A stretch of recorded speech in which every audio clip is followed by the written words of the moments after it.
In today's video, I'll show you how to add or remove decimals in Looker Studio so your numbers look clean, clear, and professional.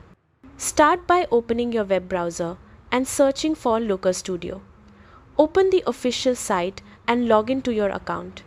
Once you're on your dashboard, open the report you want to edit.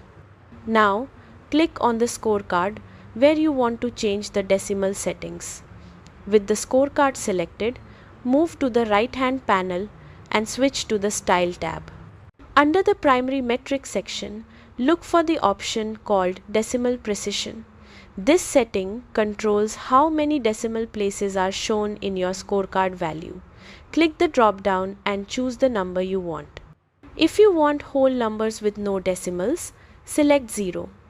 If you need more precision, choose 1, 2, or more decimal places depending on your data needs.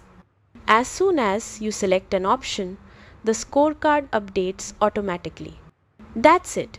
You've successfully added or removed decimals in Looker Studio, making your reports easier to read and more polished.